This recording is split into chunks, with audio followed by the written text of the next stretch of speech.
हम इनके लिए सब नहीं है तो हम इसे को बहुत ज़्यादा टाइम ना लगे क्योंकि काम के भी समय 9 बज रहे हम इतने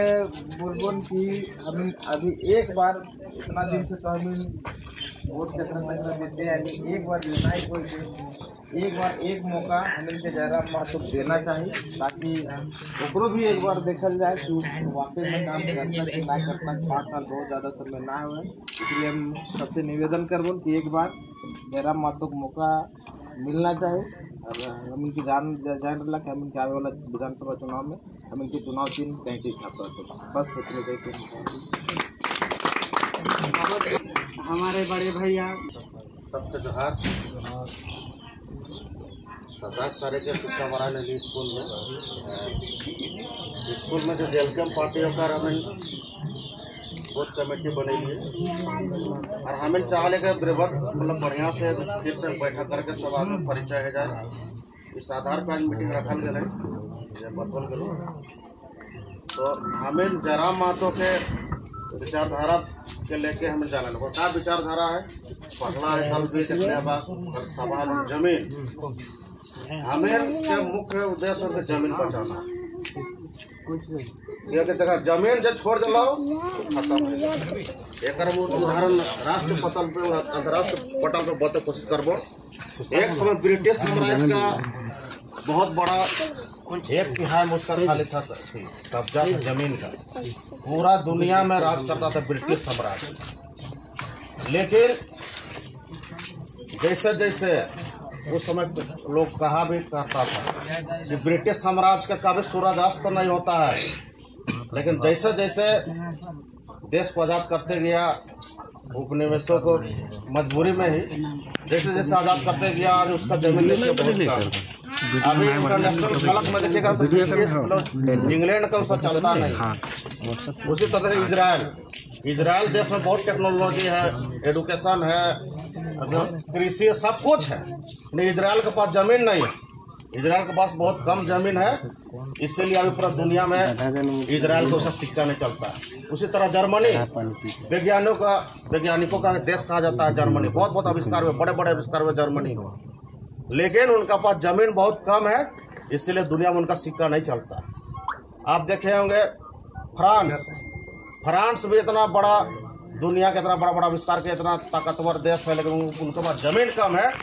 इसीलिए सब सुविधा रहते हुए फ्रांस को सब दुनिया में सिक्का नहीं चलता इन्हीं का अगर हम लेकर चलते हैं तो आप सुनते हो अमेरिका सुपर पावर अमेरिका के पास क्या है उसके पास जमीन है आप देखे होंगे कि रूस देश है डूबती नैया में आर्थिक डूबती नैया में भी आदमी बचा लिया अपना अर्थव्यवस्था को क्यों क्योंकि उसके पास जमीन है तो इस तरह से एक मैसेज जाता है कि जिसका पास अभी के समय में सबसे ज्यादा पावरफुल कौन है पावरफुल वही आदमी जिसके पास जमीन है और जो अगर जमीन अगर छोड़ दिया वो सोच लीजिएगा खत्म हो गया उसका विनाश तय है इसीलिए जयराम महतो का मेन विचार है जमीन को बचाना यही उद्देश्य हम लोग आ रहे हैं अभी देखते हैं रोड के नाम में फैक्ट्री के नाम में तरह तरह से हम लोग को जमीन को अपना ले रहा है सरकार तो हम लोग को जमीन का लड़ाई हम लोग को जमीन बचाना है क्योंकि देखिए अभी देखते होंगे जितना भी अभी चाहे टीचर बनते हैं प्रोफेसर बनते हैं या नौकरी करते हैं BDO CO बनते हैं आदमी क्या करते हैं पैसा कमाता है सब आदमी गाँव छोड़ कर बाहर चल जाता है रांची में 5 डिसमिल जमीन में बच जाता है तो फ्लैट में बच जाता है और इतना बड़ा जो जमीन है मेरा खेत खलिहान है सब कुछ छोड़ के आदमी चल जाता है बाहर तो हम लोग जयराम महतो का यही विचारधारा है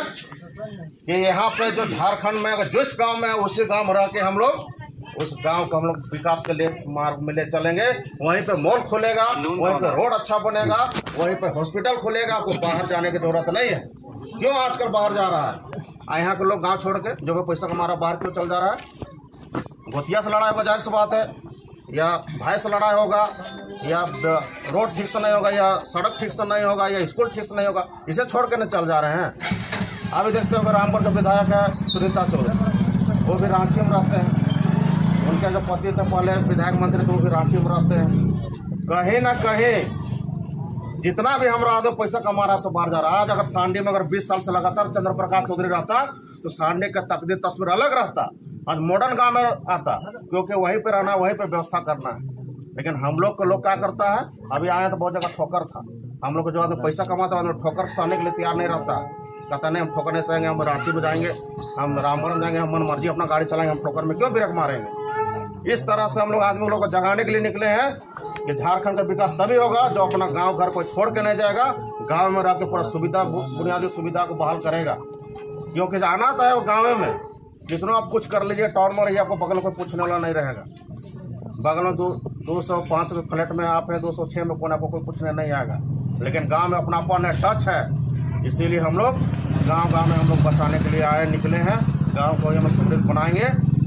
और झारखंड में जितना आप देखते होंगे न्यूज नीति, आस्था नीति, जितना भी है जो झारखंड के हित पे, यहाँ का आदिवासी मूलवासी कृषि के आधार पर हम लोग के क्षेत्र में हम लोग का अनुरूप यहाँ के नीति बने, इसकी जय जरा मतलब विचारधारा। हम भी पढ़ाई करते थे, आज तक किसी पार्टी से राजनीतिक नहीं किए हैं। हमारे PhD करा रांची यूनिवर्सिटी से, लेकिन जयराम महतो का जो विचारधारा देखें, उनका जो सोच देखें, तो वाकई में अगर इनका विचारधारा इनको साथ दिया जाए तो झारखंड का तकदीर तस्वीर बदलने के लिए आदमी यदि तैयार है, उसका इनका सोच है। इसीलिए हम आज तक किसी पार्टी में नहीं थे, लेकिन पहली बार हम जेल कैंप में आए हैं और जयराम महतो का ऐसा ही विचारधारा हर गाँव में पहुँचाने का काम कर रहे हैं और इनका साथ दे रहे हैं। और हम चाहेंगे कि आप लोग भी अपना स्तर से जयराम महतो को साथ दीजिए। इनका आने वाला दिन में जो अभी चुनाव पार्टी का जो जेल कैंप है, उसका कैंची छाप है। कोई भी प्रत्याशी है, वो जयराम महतो को क्योंकि मजबूत करना है, उनको मुख्यमंत्री बनाना है। अगर झारखंड का तकदीर बदलना है, तस्वीर बदलना है, तो कैंची छाप में आपको बटन दबा के भारी मतों से जिताने का काम करना है। तभी हमारा तकदीर तस्वीर बदलेगा, यहाँ का झारखंड खुशहाल होगा, समृद्ध होगा। इसी के साथ सबको जोहार, जय झारखंड।